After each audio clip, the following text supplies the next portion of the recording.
Today, we're going to start a series on reviewing the 10 essentials of Tai Chi. And the first essential is this: an intangible and lively energy lifts the crown of the head. And this refers to the vertical alignment of the head. One must not use strength, as it will stiffen the neck and inhibit the flow of energy and blood. So if you think about the way that I say it is, think about an imaginary string. You're suspended from the crown of your head and letting your body fall naturally into alignment. Clearly this is a postural topic. We talk about it in Open the Door to Tai Chi, and we refer to our columns, keeping our columns intact.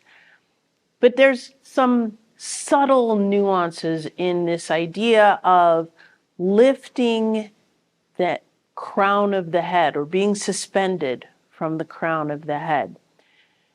You don't want to force your head up.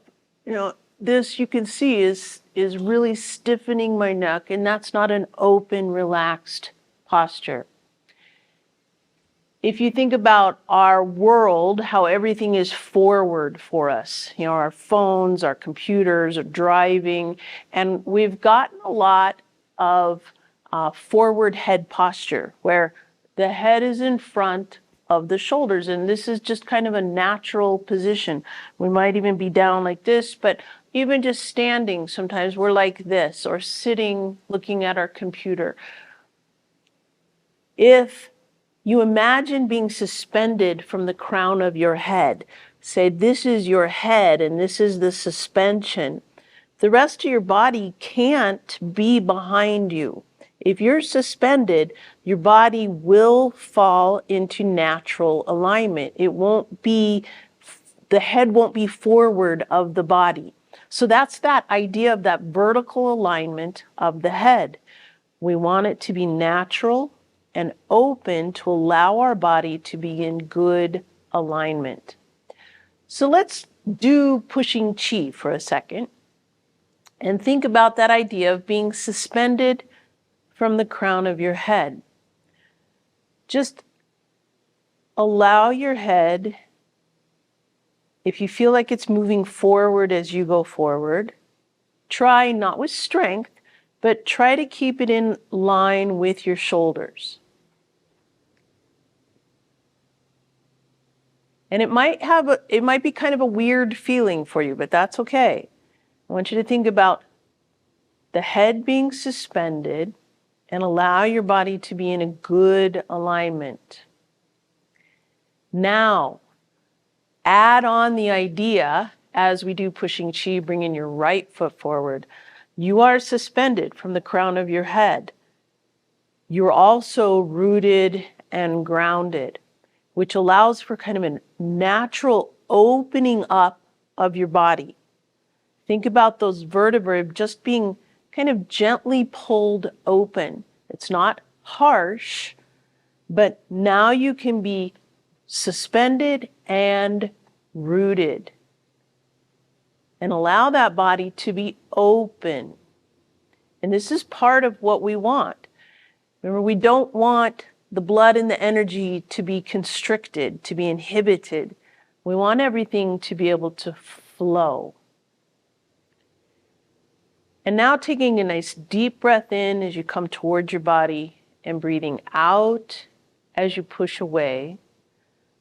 Not forgetting that idea of being suspended from the crown of your head and yet being rooted and grounded. Feeling that natural openness. Because now as you're breathing, I want you to imagine, because you're being stretched almost, not a harsh stretch, but you're being allowed to open up, your breathing can be much easier and open. Thinking about being long and slow and deep, because you're not in a bad posture. I want you to try just real briefly it's kind of hard to do, but kind of slouch over. Just let your shoulders kind of bend forward and do your pushing chi like this. And now try to take a nice deep breath in as you come towards your body and control that breath going out as you go away. It's obviously, I'm really exaggerating, but it's very difficult to breathe if you're not open and lifted. It's so much easier to allow the muscles to work the way they're supposed to if this whole cylinder is open and lifted and not constricted down. Let's do the ward off sequence, which includes that pushing chi at the end, thinking about the idea of being suspended from the crown of your head. Don't let your head come forward like this. Natural, yet you're rooted and grounded. You're open all the way through your body, taking a nice deep breath in as you hold the ball, stepping out, ward off. Grasp the bird's tail. Now, if you think about this movement right here, and we talk about staying within your columns when you're doing your ward off, if you think about being suspended, keeping your head back, you really can't reach forward because your head and your neck go with you if you do that. So if you allow that thought of being suspended from the crown of your head as you do your ward off and grasp the bird's tail, thinking about keeping that head above your shoulders, above your hips, now you're in a great alignment. You're not overreaching with that ward off. Roll back. Rotate and press. And now you're into your pushing chi that we were just doing. Coming over to the other side. Breathing in, keeping yourself suspended and yet grounded. Stepping out, ward off. Grasp the bird's tail. Roll back. Rotate and press. Pushing chi.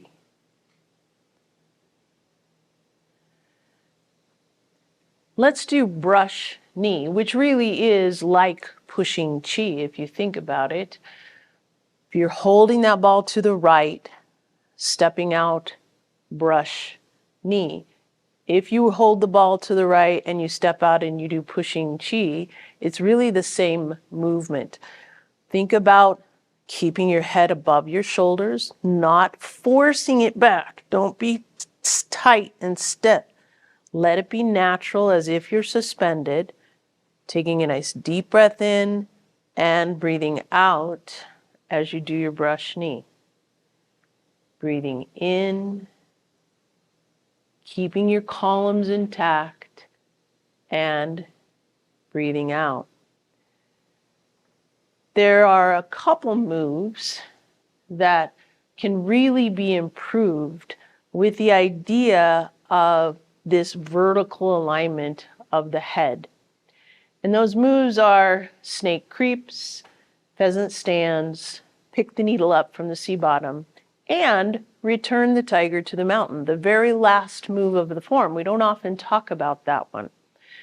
If you think about our snake creeps, keeping yourself in alignment, you want to be able to stretch, yes, and extend that movement.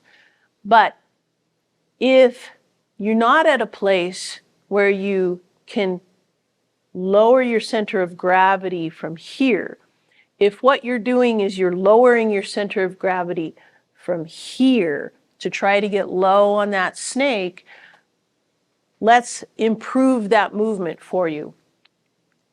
If you just form your bird's beak on the right, step out and back just a little bit with that left foot. Taking your left hand, draw a clockwise circle and just turn. You're not even worried about going low with that hand, with that snake, right? The hand stays in front of that knee, and then bringing your Dantian over this left side, you can easily come into your pheasant stance because you've kept yourself in good alignment. So let's try that again. Forming that bird's beak on the right, you're stepping out and just a little bit behind your right foot. Draw a clockwise circle with your left hand and turn. Bringing the weight over that left now and coming into your pheasant stance. It's totally all right to do your snake creeps like that. Don't ever think that you have to go low with your snake, because that's actually taking your whole body out of alignment. If you're starting with this motion and you feel like you can go a little bit lower, that's awesome. Try it. Still keeping yourself in alignment and coming into your pheasant stance. That's how you can slowly but surely improve that snake creeps and still keep that head in vertical alignment, keeping this cylinder open so that you can breathe easily. Let the energy and the blood flow so that you're not inhibiting anything. Same thing goes for pick the needle up from the sea bottom. When we pick the needle up from the sea bottom, it's very tempting for people to actually lean forward and try to pick something up off the ground, right? This is not a good position. It's very rounded. You're not, now being rounded is actually good, rounded and open, but what I mean is you're in kind of this curve going down, and it's like what we said with the pushing chi is it's kind of slumping forward. This cylinder is not kept in good alignment. When we pick the needle up from the sea bottom, if we focus on being suspended from the crown of our head, it helps keep this cylinder in alignment. Pushing our hips backwards, my head is up. I am pushing backwards, reaching forward. Then I'm lifted from the crown of my head as I come up. That allows this cylinder to stay in good, open. I can breathe long and deep here. I'm not scrunching forward. So try that with pick the needle up from the sea bottom. Let your weight come to the right. Tap that left toe, bringing your left hand up, sticking your rear end backwards. You just go to where your legs, your hips can handle. If this is as far down as you can go without slumping forward, that's fine. Remember, you want to keep those shoulders in harmony with the hips. Think about being suspended from the crown of your head, and then just lift yourself and come into fan through the back. Same thing applies to return the tiger to the mountain. When we return the tiger to the mountain, it's the very end of the form, right? We've just done our final pushing chi. And we turn over our right shoulder, we bring our weight to the right, then we bring it down. All of our body is down, and bringing the weight to the left, and then we center ourselves. It's very tempting to, as you come here, to return the tiger to the mountain, to lean over, to try to pick up something. And that again is scrunching those shoulders forward. You're not in a good alignment. So when we do that, return the tiger to the mountain, start with a pushing chi, bringing your left foot forward. Get yourself rooted and grounded and yet suspended. Think about that position for a second. Remember, it's opening yourself up, pushing chi. Keep that alignment. Turn over your right shoulder. Bring your weight to the right. Think about where your head is right now.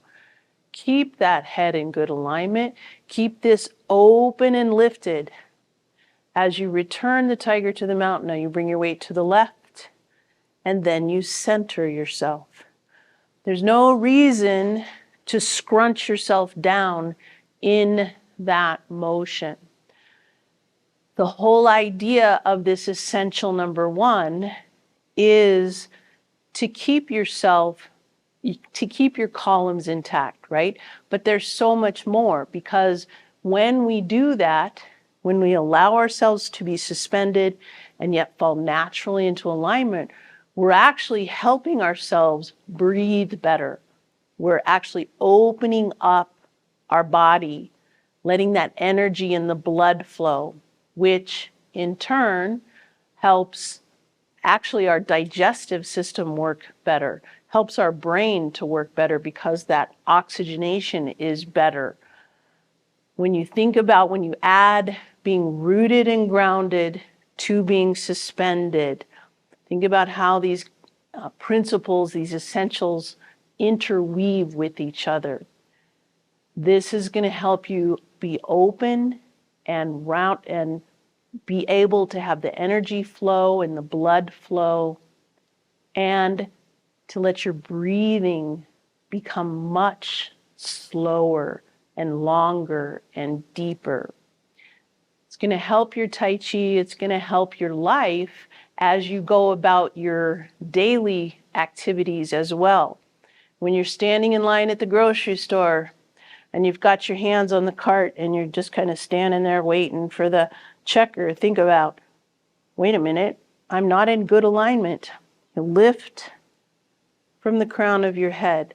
Let yourself be rooted and grounded. Don't lock your knees, but feel the ground. You're actually going to move better in your real life as well.